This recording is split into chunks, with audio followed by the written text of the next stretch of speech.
সেনাবাহিনী ও আওয়ামী লীগের কর্মীদের মধ্যে সংঘর্ষ হলে দর্শক আপনি কি মনে করেন, বাংলাদেশে কি শেখ হাসিনাকে প্রয়োজন? দিল্লিতে শেখ হাসিনার গোপন আস্তানা থেকেই চলছে নাশকতার গোপন প্রস্তুতি। তবে আন্দোলন পরিচালনার কৌশল নিয়ে মা শেখ হাসিনা এবং মেয়ে সায়েমা ওয়াজেদ পুতুলের মধ্যে গত ৪ নভেম্বর কথা কাটাকাটি হয়। পুতুল মাকে এই মুহূর্তে চুপ থাকার অনুরোধ করলে তিনি ক্ষেপে যান বলে হাসিনার ওপর নজরদারিতে নিয়োজিত ঢাকার নিরাপত্তা বাহিনীর সংশ্লিষ্ট সূত্র দাবি করেছে। নির্ভরযোগ্য সূত্রে জানা গেছে, দিল্লির অভিজাত লুটিয়েন্স বাংলো জোনে ভারত সরকারের দেওয়া সুরক্ষিত একটি বাড়িতে শেখ হাসিনা বর্তমানে অবস্থান করছেন। তার মেয়ে সায়েমা ওয়াজিদ পুতুল ওয়ার্ল্ড হেলথ অর্গানাইজেশনের WHOর দক্ষিণ এশিয়া চ্যাপ্টারে প্রধানের পদ হারানোর পর থেকে সার্বক্ষণিক তার সঙ্গেই থাকছেন। বাসভবনটিকে কার্যত একটি ওয়ার্ডরুম হিসেবে ব্যবহার করা হচ্ছে। এখানে নিয়মিত শারীরিক চেকআপের জন্য চিকিৎসক ও নার্স এবং বড় কোনো সমস্যা দেখা দিলে বিশেষজ্ঞ চিকিৎসক ডাকার ব্যবস্থা রয়েছে। এছাড়া ওই বাসায় থাকছেন ভারতে দায়িত্ব পালন করা সাবেক একজন হাই কমিশনার। পাশাপাশি ভারতীয় এস্টাবলিশমেন্টের পছন্দ করা একজন আইনজীবী আইনি ও গণমাধ্যমের বিষয়গুলো দেখভাল করছেন। দিল্লি প্রেস ক্লাবের একজন সাংবাদিকও সহযোগিতা করছেন।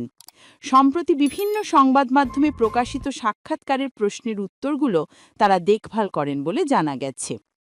সূত্র জানায়, ডক্টর ইউনূস সরকারের বিরুদ্ধে আন্দোলন নিয়ে পরিকল্পনা কিভাবে সাজানো যায় এবং দ্রুত সফলতা পাওয়া যায় তা নিয়ে সংশ্লিষ্টদের সঙ্গে বৈঠকের পর এ নিয়ে সায়েমা ওয়াজেদ পুতুল মাকে এ ধরনের তৎপরতা বন্ধ রাখার কথা বললে হাসিনা রেগে যান। এদিকে ক্ষমতাচ্যুত ফ্যাসিবাদী দল আওয়ামী লীগের পলাতক শীর্ষ নেতৃত্ব প্রতিবেশী দেশ ভারতের রাজধানী দিল্লিকে তাদের প্রধান রণকৌশল প্রণয়নের কেন্দ্র হিসেবে ব্যবহার করছেন। সেখান থেকেই তারা দেশের অভ্যন্তরে বিশৃঙ্খলা ও নাশকতার মাধ্যমে সরকার পতনের নীল নকশা তৈরি করেছে। বিশেষ করে দলটির পলাতক নেত্রী শেখ হাসিনার বিরুদ্ধে আন্তর্জাতিক অপরাধ ট্রাইব্যুনালে করা গণহত্যা মামলার রায় ঘোষণার সম্ভাব্য তারিখ ১৩ নভেম্বরকে কেন্দ্র করে নাশকতার পরিকল্পনা ফাঁস হওয়ার পরই রাজধানী ও এর আশেপাশের এলাকায় আইন শৃঙ্খলা রক্ষাকারী বাহিনীর অভিযানে অন্তত ৩৭ নেতাকর্মী গ্রেপ্তার হয়েছেন, যাদের কাছ থেকে উদ্ধার হয়েছে অস্ত্রশস্ত্র। শেখ হাসিনার দিল্লির বাসায় সাবেক সেনা ও পুলিশ কর্মকর্তা এবং সাবেক মন্ত্রী এমপিদের নিয়ে একটি উচ্চ পর্যায়ের গোপন বৈঠক হয়। বিশ্বস্ত সূত্রে জানা গেছে, ওই দিন সন্ধে ৬টা থেকে রাত ১০টা পর্যন্ত ৪ ঘণ্টাব্যাপী পলাতক শেখ হাসিনার দিল্লির গোপন বাসভবনে আওয়ামী লীগ ও আইনশৃঙ্খলা রক্ষাকারী বাহিনীর ১০ জন গুরুত্বপূর্ণ ব্যক্তির সঙ্গে একান্ত বৈঠক অনুষ্ঠিত হয়। বৈঠকে অংশ নেওয়া উল্লেখযোগ্য ব্যক্তিদের মধ্যে ছিলেন ডিজিএফআই-এর সাবেক ডিজি লেফটেন্যান্ট জেনারেল অবসর আকবর হোসেন, ঢাকা মেট্রোপলিটন পুলিশের সাবেক কমিশনার হাবিবুর রহমান, অতিরিক্ত পুলিশ কমিশনার বিপ্লব কুমার সরকার এবং সাবেক স্বরাষ্ট্রমন্ত্রী আসাদুজ্জামান খান কামাল। এছাড়াও সাভার এলাকার সাবেক এমপি সাইফুল ইসলাম, চট্টগ্রাম মহানগর যুবলীগের সাবেক আহ্বায়ক ও এমপি মহিউদ্দিন বাচ্চু, কক্সবাজারের সাবেক এমপি ও হুইপ সাইমুম সরোয়ার কমল, ফরিদপুরের সাজেদা চৌধুরীর ছেলে আইমান আকবর চৌধুরী বাবলু এবং টাঙ্গাইলের সাবেক এমপি ছোট মনির বৈঠকে অংশ নেন। বৈঠকে প্রধানত ৩টি বিষয়ে আলোচনা করা হয়। প্রথমত, সম্প্রতি গুম প্রসিকিউশন চার্জে আওয়ামী লীগের শীর্ষ নেতৃত্ব সহ উচ্চপদস্থ কর্মকর্তাদের অন্তর্ভুক্তির প্রসঙ্গে পরবর্তী করণীয় নির্ধারণ। দ্বিতীয়ত, আগামী বছরের ফেব্রুয়ারি মাসে ত্রয়োদশ জাতীয় সংসদ নির্বাচনের আগে আইন শৃঙ্খলা পরিস্থিতির অবনতি করার লক্ষ্যে সুনির্দিষ্ট পরিকল্পনা গ্রহণ এবং বিভিন্ন ইস্যুভিত্তিক আন্দোলন জোরদার করা, এবং তৃতীয়ত, দলকে সংগঠিত করা এবং তৃণমূল পর্যায়ের নেতাকর্মীদের সঙ্গে যোগাযোগ বৃদ্ধি করা সহ ঢাকা এবং এর পার্শ্ববর্তী এলাকা এবং চট্টগ্রাম, কক্সবাজার সহ বিভাগীয় শহর এলাকায় সাংগঠনিক তৎপরতা বৃদ্ধির সিদ্ধান্ত গ্রহণ করা হয়।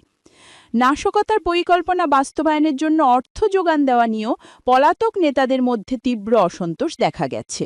সূত্র জানায় ১৩ নভেম্বরকে কেন্দ্র করে দেশের সব জেলা কমিটির বাছাইকৃত নেতাদের সঙ্গে গত শুক্রবার রাতে অনলাইনে বৈঠক করেন ভারতে পলাতক আওয়ামী লীগ নেতারা।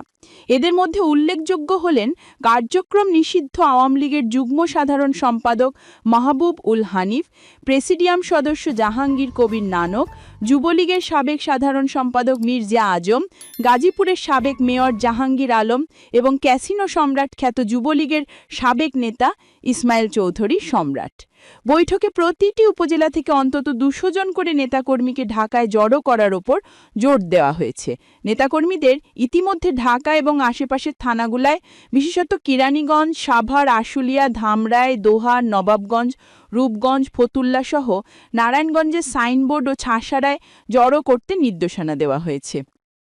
তবে অর্থ যোগান দেওয়ার বিষয়ে পলাতক নেতাদের মধ্যে অসন্তোষ রয়েছে বলে জানা গেছে। নিজ থেকে আগ্রহী হয়ে টাকা খরচের ক্ষেত্রে অনীহা দেখাচ্ছেন নেতাদের কেউ কেউ। তাদের বক্তব্য ছিল, অনেক অরাজনৈতিক ব্যক্তি হাজার হাজার কোটি টাকা বিদেশে পাচার করেছেন এবং অনেকে ব্যবসায়ী সেজে হাজার হাজার কোটি টাকা কামিয়েছেন। তাই বড় বড় ব্যবসায়ী গ্রুপের মধ্যে যারা সবচেয়ে বেশি সুবিধা নিচ্ছে তাদের কাছ থেকে ফান্ড নেওয়া দরকার। এর মধ্যে আলোচনায় উঠে আসে শেখ পরিবারের ঘনিষ্ঠ সিকদার গ্রুপ ইতোমধ্যে সরকার ফেলে দিতে ৬ কোটি টাকা বিনিয়োগ করেছে।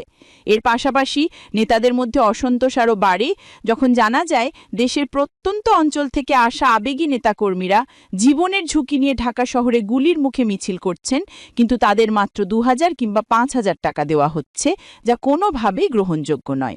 এই টাকার পরিমাণ বাড়ানোর কথা নেতাদের আলোচনায় উঠে আসে। সূত্র জানায়, সরকারের পতন ঘটাতে নাশকতার এই পরিকল্পনা বাস্তবায়নের লক্ষ্যে নেতাকর্মীদের গ্রেপ্তার এড়িয়ে বোমা এবং ককটেলবাজি করার নির্দেশনা দেওয়া হয়েছে। এর মধ্যে কিছু লক্ষণও দেখা গেছে। গত শুক্রবার রাতে রাজধানীর কাকরাইলের খ্রিস্টান সম্প্রদায়ের চার্চের গেটে ককটেল নিক্ষেপ করা হয়। পুলিশ জানায়, কিছুটা নিরিবিলি এলাকায় গভীর রাতে মোটরসাইকেল থেকে ককটেল নিক্ষেপ করে মূলত নিজেদের জানান দেওয়া এবং জনমনে ভীতি ছড়ানোর কৌশলের আশ্রয় নেওয়া হয়েছে। এখন থেকে ১৩ নভেম্বর পর্যন্ত নিয়মিতভাবে এভাবে বোমাবাজি এবং ককটেল নিক্ষেপ করা হবে বলে পরিকল্পনা নিয়েছে পলাতক ফ্যাসিবাদী দল আওয়ামী লীগ। এর আগে আমার দেশে প্রকাশিত সংবাদ অনুযায়ী ঢাকায় নাশকতার পরিকল্পনার মূল সমন্বয়ক হিসেবে দায়িত্ব দেওয়া হয়েছে ভারতে পলাতক সাবেক স্বরাষ্ট্রমন্ত্রী আসাদুজ্জামান খান কামালকে। তাকে কৌশলগত সব সহযোগিতা দেওয়ার জন্য দায়িত্ব দেওয়া হয়েছে এসএসবির সাবেক ডিজি ও সাবেক কিউএমজি লেফটেন্যান্ট জেনারেল অবসর মুজিবুর রহমান, লেফটেন্যান্ট জেনারেল অবসর আকবর হোসেন সহ একাধিক সেনা কর্মকর্তা এ প্রক্রিয়ার সঙ্গে যুক্ত। তাদের সঙ্গে সমন্বয় করে ঢাকায় অস্থিরতা তৈরির মিশন বাস্তবায়নের প্রস্তুতি নিচ্ছে পলাতক সাবেক ছাত্রলীগ পেশাদী লিয়াকত শিকদার, গাজীপুরের সাবেক মেয়র জাহাঙ্গীর আলম এবং যুবলীগ নেতা ইসমাইল চৌধুরী।